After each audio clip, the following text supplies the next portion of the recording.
কি এমন কাজে লাগছে তামা জানি এত হইচই হচ্ছে? যদি আমি মনে করি যে তামার দাম বাড়ছে, আমি ইনভেস্ট করে ঘরে লাভ তুলবো, যেরকম সিলভারের ক্ষেত্রে লোকজন করেছে বা সোনার ক্ষেত্রে করেছে। সেক্ষেত্রে কি করা উচিত? কমিউনিটি এক্সচেঞ্জটা তুলনামূলক জটিল, সাধারণত খুব সব সাধারণ মানুষ সেখানে যান না। আমি যদি মনে করি ইটিএফ কিনবো, তামার কোনো ইটিএফ রয়েছে? থিমেটিক ফান্ড এই সংক্রান্ত কোনো বিষয় রয়েছে তামাতে ইনভেস্ট করবো, লাভ তুলবো ভেবে নিলে?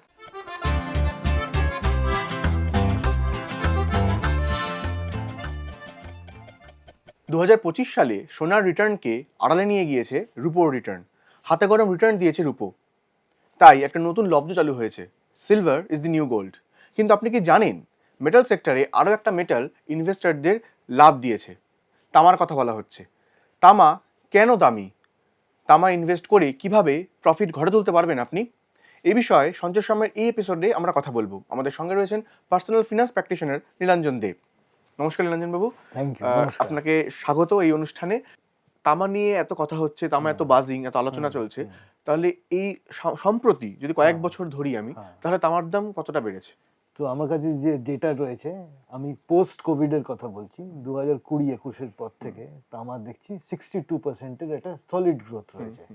কাজে এই গ্রোথটা কিছু ফেলনার নয়, এবং একটা কমোডিটির জন্য এতখানি বেড়ে যাওয়া, ইদানিং আমরা বেশি বাজটা দেখতে পাচ্ছি বটে, কিন্তু এই বাজটা আগে যে হিস্ট্রিটা আছে সেটা 2-3 বছরে খুব স্পষ্টভাবে ধরা পড়েছিল ডিসার্নিং ইয়ার্স এর কাছে। কিন্তু এই মুহূর্তে যে বাজটা, সেটা অবশ্য ইনভেস্টমেন্ট এবং অনেক রিটেল ইনভেস্টর উৎসাহ পাচ্ছেন, ইনভেস্টমেন্ট আরম্ভ করার কথা ভাবছেন ইত্যাদি নিয়ে।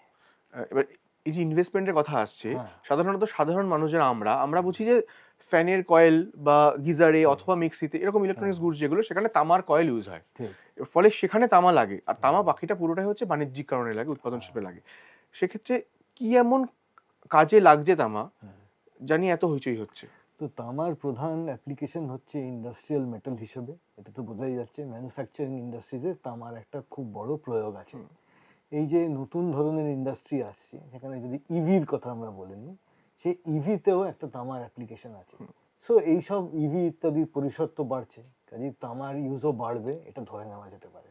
আর একটা খুব জরুরি জিনিস, এখন যে ক্রিটিক্যাল মিনারেলস, ক্রিটিক্যাল মেটালস নিয়ে এতটা লোকের উৎসাহ আছে এবং এটা নিয়ে খুব চর্চা চলছে, ক্রিটিক্যাল মেটাল বা মিনারেলের মধ্যে তামার অ্যাপ্লিকেশন একদম 100% রয়েছে। কাজেই তামা এখন খুব খুব ইম্পর্টেন্ট, খুব বড় মাপের একটা মেটাল। ক্রিটিক্যাল মেটালের কথা যে বললেন, ফলে তামার দাম বাড়লে তাহলে ধরুন এই যে ডেটা সেন্টার, রিনিউয়েবল এনার্জি বা গ্রিন এনার্জি বা আনুষঙ্গিক যে বৈদ্যুতিন সামগ্রী আর আধুনিক জিনিসপত্র আসছে, সেখানে লাগছে তামা। তামার দাম বাড়লে তার কষ্ট বাড়বে, ইনপুট কস্ট বেড়ে যাবে। ফলে তামার দামে যেরকম আমি ইনভেস্ট করলে লাভ পাবো বলে একটা আশা থাকে, উল্টো দিকে ওই জিনিসগুলোর দাম বাড়লে তো তারও একটা এফেক্ট পড়বে। ফলে এই ভারসাম্যটা কি বিঘ্নিত হবে কখনো? তো ব্যাপারটা হচ্ছে, র মেটেরিয়াল খুব ইম্পর্টেন্ট একটা component of the manufacturing process. Manufacturing ইন্ডাস্ট্রিজে যদি ইনপুট কস্ট ক্রমাগত বাড়তে থাকে, আর তামা যদি ক্রিটিক্যাল মিনারেল হিসেবে তারও দাম বাড়ে, তাহলে কোথাও না কোথাও এর একটা ইম্প্যাক্ট আসবে। আলটিমেটলি ইম্প্যাক্টটা যেটা সাধারণ মানুষের, যারা পণ্য কিনছে বা যারা প্রোডাক্টস কিনছে, তাদের উপরেই আসবে, এটা তো খুব স্পষ্ট। কিন্তু এই ম্যানুফ্যাকচারিং প্রসেসের দাম বেড়ে যাওয়াটা এটা খুব দরকারি একটা জায়গায় চলে যাচ্ছে, এইটা খুব বুঝতে হবে। এবং এই যে প্রসেসটা যেটা তামা ঘিরে হচ্ছে, তামার যে from mine to the application to the shops যেটা আমরা কিনবো, এইখানে সব জায়গায় স্তরে স্তরে দাম বাড়বে, তাই ইম্প্যাক্টটা আমরা বুঝতে পারবো। ফলে আমি এই তামার ইনভেস্টমেন্টের প্রসঙ্গে ফিরে আসি, যেহেতু এখন সাম্প্রতিক বেশ কিছু তামা নিয়ে কাজ করে এমন কিছু স্টক, তাদের দাম বেড়েছে, তামার দাম বেড়েছে, M6 এর ডেটা যেটা বলছে। সেক্ষেত্রে যদি আমি মনে করি যে তামার দাম বাড়ছে, আমি ইনভেস্ট করে ঘরে লাভ তুলবো, যেরকম সিলভারের ক্ষেত্রে লোকজন করেছে বা সোনার ক্ষেত্রে করেছে, সেক্ষেত্রে কি করা উচিত? কারণ ফিজিক্যাল গোল্ড বা ফিজিক্যাল সিলভারের মতো তামা ফিজিক্যাল কেনার মতন জায়গায় নেই, কেউ কিনবে না। ফলে ইনভেস্টমেন্টটার টুলটা কি হবে? তো দুটো খুব স্পষ্ট উপায় আছে। কেউ যদি তামা সংক্রান্ত কোম্পানি স্টক কিনতে পারে, আমি পরে স্টকের নাম হয়তো আমরা আলোচনা করব, সেইখানে একটা ইনভেস্টমেন্টের স্কোপ রয়েছে, খুব ভালো স্কোপ রয়েছে।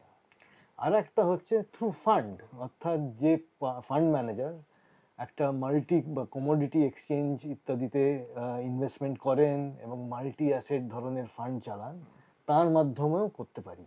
তবে দেখে নিতে হবে কোন ফান্ডে তামার কন্ট্রিবিউশন কতটুকু। এই মুহূর্তে দাঁড়িয়ে যেটা বুঝতে পারছি অভিরূপ, তামার খুব স্মল কিন্তু খুব ফিউ একটা ছোট্ট জায়গায় জাস্ট বাজটা তৈরি হচ্ছে বলে কেবল কতিপয় ফান্ড ম্যানেজারই কিনে রেখেছেন। তৃতীয় যেটা হচ্ছে সেটা হচ্ছে এমসিএক্স বা ওই জাতীয় কমোডিটি এক্সচেঞ্জে তামার ইনভেস্টমেন্ট করা। এই তিনটে উপায়ে আমি তামাতে আমার নিজের ইনভেস্টমেন্ট চালাতে পারি। কমিউনিটি এক্সচেঞ্জটা তুলনামূলক জটিল, সাধারণত খুব হ্যাঁ। সব সাধারণ মানুষ সেখানে যান না। ঠিক। আমি যদি মনে করি ইটিএফ কিনবো, তো আমার কোনো ইটিএফ রয়েছে?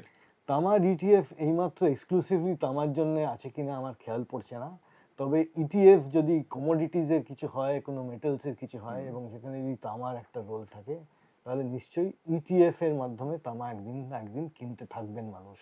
এবং এটা আমরা অলরেডি দেখে নিয়েছি গোল্ড আর Silver এর সিলভারের ক্ষেত্রে। বেলায়। সো ওইখানে হতে পারে, এবং তামা যদি একটা খুব গ্র্যানুলার শেপ নেয়, একটা বড় জায়গার দিকে যায়, তখন নিশ্চয়ই ওখানেও ইন্ডেক্সে ইনভেস্টমেন্ট হবে, সেটা ইটিএফ এর মাধ্যমেই মানুষ ইনভেস্টমেন্ট করবেন। সেক্ষেত্রে যদি আমি মিউচুয়াল ফান্ডের অপশন আনি, যে তামার হ্যাঁ। ইনভেস্টমেন্ট আপনি যদি একটু আগে বললেন হ্যাঁ। কোনো কোনো ফান্ড হাউস তামায় ইনভেস্ট ঠিক, করছেন, ঠিক। সেক্ষেত্রে মিউচুয়াল ফান্ডের ক্ষেত্রে চয়েস কি হওয়া উচিত? হ্যাঁ। কোন ফান্ড হাউসের ক্ষেত্রে যদি আমি নাম ঠিক। বলতে পারেন দুটো, আর থিমেটিক ফান্ড এই সংক্রান্ত কোনো বিষয় রয়েছে তামাতে ইনভেস্ট করবো, লাভ তুলবো আচ্ছা। ভেবে নিলে? এটা খুব ভালো প্রশ্ন এবং অনেক রিটেল ইনভেস্টরের কাছে নিশ্চয়ই এই মেসেজটা যাচ্ছে। রিটেল ইনভেস্টর বা যে কোনো ইনভেস্টর মাল্টি অ্যাসেট যে সেকশনটা আছে সেই সেকশনের যদি তাকান, তাহলে দেখবেন যে সেখানে ইকুইটি এবং ডেট ছাড়াও কমোডিটিজ এসছে। কমোডিটিজের মধ্যে প্রিন্সিপালি আমরা গোল্ড সিলভারের কথাই ভাবছি। ধরে নেওয়া যাক এমন কোনো ফান্ড আছে হাইপোথেটিক্যালি যেখানে গোল্ড সিলভার তো আছেই, সঙ্গে তামারও একটা ইউজ রয়েছে। আইসিআইসিআই আর টাটার কথা আমরা জানি, এখানে তামা অলরেডি রয়েছে। এখানে বলে রাখা যাক যে এগুলো জাস্ট দৃষ্টান্ত হিসাবে আমরা বলছি। খুব অল্প হলেও এক্সপোজার নিয়েছেন ফান্ড ম্যানেজার, কাজে সেখানে কিনতে পারেন। এবার এক্সক্লুসিভলি যদি তামা, রূপো, সোনা ইত্যাদির জন্য কখনো ফান্ড আসে, তাহলে কেনা যেতে পারে। এখানে এও বলে রাখি, কেবলমাত্র কমোডিটিসের জন্যও কম হলেও কিছু প্রোডাক্টস রয়েছে, তাই তারা কেবল কমোডিটি সংক্রান্ত স্টকেই ইনভেস্টমেন্ট করে। একটা উদাহরণ যদি বলা যায়। আইসিআইসিআই একটা কমোডিটি বেসড ফান্ড রয়েছে। এখানে ওয়ান্স এগেন অভিরূপ কেবলমাত্র ইলাস্ট্রেশন ইত্যাদির কথা হচ্ছে, এখানে আমাদের কোনো বায়াস নেই, সম্পূর্ণ পক্ষপাত ছাড়া আমি বলছি। সেই রকম জায়গায় যদি দেখা যায়, সেই পোর্টফোলিওতে অনেক কমোডিটি ভিত্তিক কোম্পানি স্টকস রয়েছে। বেশ। তাহলে কমোডিটি থেকে লাভ ঘরে তুলতে গেলে ঠিক। সেখানে যদি ইনভেস্ট করতে চান, তাহলে এই ধরনের মিউচুয়াল ফান্ডগুলো তার বাছাই করতে পারেন ঠিক, বলছেন। ঠিক। সেক্ষেত্রে আরেকটা জিনিস জিজ্ঞেস করবো, এখন যেহেতু মিউচুয়াল ফান্ড মূলত তো স্টক কেনে হ্যাঁ। অথবা কমোডিটির কথা বলছেন, ঠিক।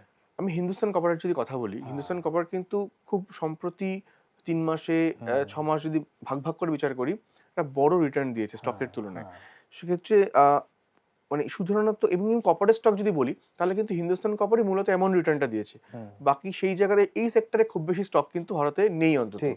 ফলে আমি যদি জিজ্ঞেস করি যে আর কোনো কি স্টক রয়েছে বা আর কোনো কি বিষয় রয়েছে যেখানে এরকম রিটার্ন পাওয়া যাবে বা ভবিষ্যতেও পাওয়া যাবে? আচ্ছা, কি পাওয়া যাবে সেই জায়গাটাতে যদি আমরা অ্যাভয়েড করে যাই, মানে অতটা স্পেকুলেটিভ যদি না হই, আর একটা কোম্পানির কথা আমরা এখানে বলতে পারি, সেটা হিন্দুস্তান জিঙ্ক।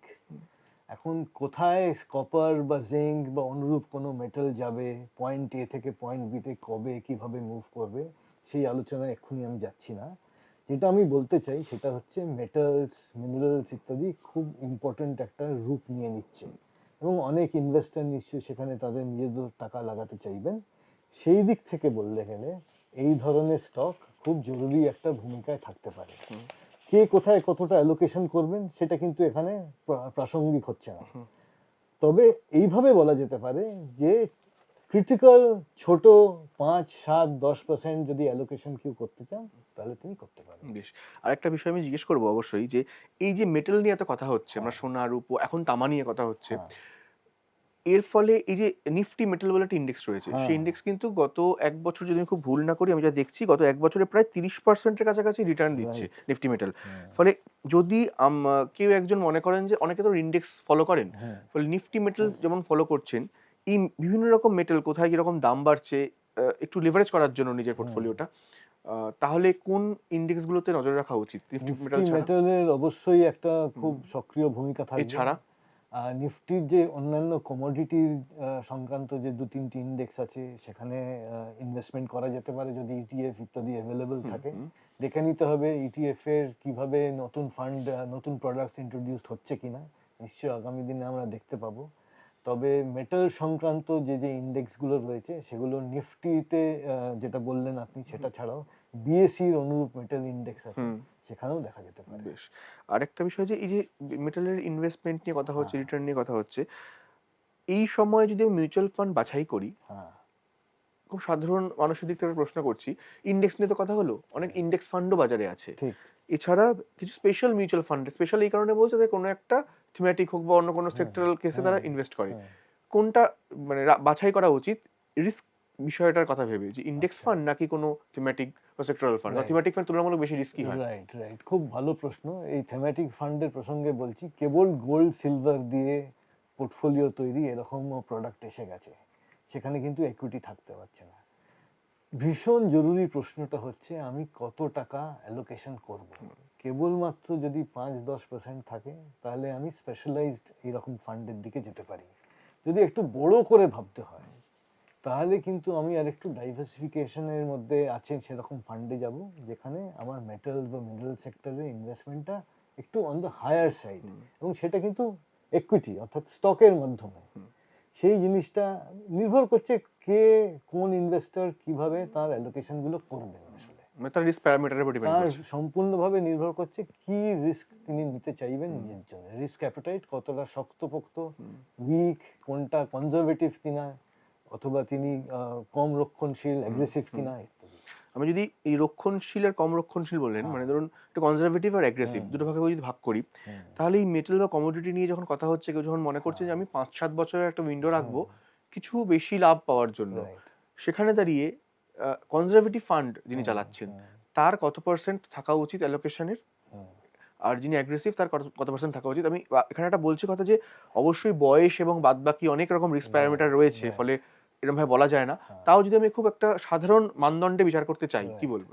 আমি এই মেটাল সেক্টরটা মাথায় রেখেই বলছি, কোনো কনজারভেটিভ ইনভেস্টর যিনি অতটা বুলিশ হয়তো নন, তিনিও কিন্তু স্বচ্ছন্দে 5-7% অন্তত গোল্ড সিলভারের জন্য রাখতে পারে, এবং এটা খুব খারাপ রেজাল্ট আসবে না। তবে যিনি খুব বুলিশ, তিনি খুব স্ট্রং অ্যাগ্রেসিভ ভিউ নিয়ে বসে আছেন এবং খুব হাই কনভিকশন তার ভিউটা, তাহলে কিন্তু আপ টু 25-30% তিনি এই ধরনের কমোডিটিসে রাখতেই পারেন তার টাকাটা। তবে বেশি অ্যালোকেশন করছি, আমি একটু বেশি নজরে রাখবো, এটাও যেন উনি ভুলে না যান।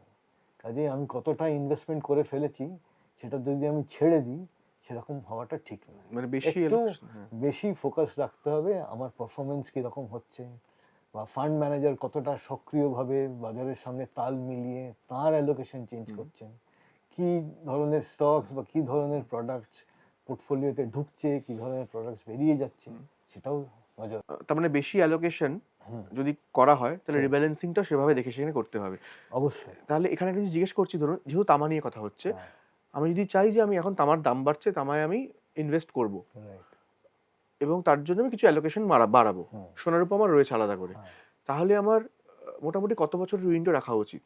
অন্তত 5-6 বছর তো থাকতেই হবে অভিরূপ। মানে 5-6 বছরের আগে না খুব ক্রিটিক্যাল মাসে আমার সেই অ্যালোকেশন, তার ভ্যালুয়েশন ইত্যাদি নাও পৌঁছতে পারে। খুব অল্প দিনের জন্য একদম শর্ট টার্ম ভিউ নিয়ে আমি বারণ করব মানুষকে এই ব্যাপারে কনসিডার করে আসতে। হ্যাঁ, আমি মূলত রিটেল ইনভেস্টর, ছোট সাধারণ ইনভেস্টরের কথা বলছি। একদম স্বল্পমেয়াদী ইনভেস্টমেন্ট ফর ক্রিটিক্যাল মেটাল সেটা না হয় কাম্য। এবং একটা শেষ প্রশ্ন থাকবে আমার, সেটা হচ্ছে যে মেটাল মিনারেলস নিয়ে যখন কথা বললেন আপনিও, এর ভবিষ্যৎ কিরকম? আমি শুধু স্টকের ক্ষেত্রে বলছি না, স্টক, মিউচুয়াল ফান্ড, এখানে ইনভেস্ট করা এবং তার রিটার্ন, এই সমস্ত বিষয়টা যদি মাপা হয়, তাহলে মেটাল অ্যান্ড মিনারেলস এই সেক্টরটা কতটা প্রমিসিং? প্রথমেই মনে রাখতে হবে যে ইন্ডাস্ট্রিয়াল অ্যাপ্লিকেশন খুব বাড়ছে, এবং যেদিকে ম্যানুফ্যাকচারিং ইন্ডাস্ট্রির গতিবিধি যাচ্ছে বা যেভাবে তারা সক্রিয় হচ্ছে, আমার মনে হয় খুব বড় রকম অ্যাপ্লিকেশনের দিকে যাচ্ছি। এবং বুঝতেই পারছো এই মুহূর্তে দাঁড়িয়ে এইসব মেটালস মিনারেলসের contribution to the global economy খুব স্ট্রং। কাজেই সাধারণ মাপের ইনভেস্টর যদি এই কথাটা মনে রেখে ইনভেস্টমেন্ট করেন, তাহলে কিন্তু ইকুইটির বাইরে যে একটা দুনিয়া খুলছে সেটা খুব তার কাছে স্পষ্টভাবে ধরা পড়বে। সেই কথাটাই আমি বারবার বলতে চাইছি যে আমার পোর্টফোলিওতে যেন এই রকম এলিমেন্টস চলে আসে। অল্প হলেও আমার একটা ইম্পর্টেন্ট বা একটা কি বলবো একটা সিরিয়াস কাইন্ড অফ ইম্পর্টেন্স আমি যদি দিই সেই রকম ইনভেস্টমেন্টে আমি যেন দিতেই থাকি। মনিটর করব, দেখব কোথায় যাচ্ছে টাকা, কিভাবে ভ্যালুয়েশনের গ্রোথ হচ্ছে বা কমছে, সেই মতে আমি আমার রিব্যালেন্স করার চেষ্টা করব। কিন্তু অ্যালোকেশনটা জরুরি, কিন্তু অ্যালোকেশন থাকাটা খুব ইম্পর্টেন্ট। বেশ, থ্যাংক ইউ নিরঞ্জনদা তামা নিয়ে এত বাজের মাঝখানে এত সময় দিয়ে এই বিষয়টা বোঝানোর জন্য। তামা কিনবেন নাকি কিছুদিন ওয়েট করবেন? আমার মনে হয় এই অনুষ্ঠানটা দেখার পর আপনারা সেই প্রশ্নের উত্তর পেয়ে গেছেন। মিউচুয়াল ফান্ড এবং স্টক মার্কেটের দুনিয়ার নানা খবর নিয়ে আমরা আবার ফিরবো। দেখতে থাকুন সঞ্চয়ের সময় @ এই সময় অনলাইন।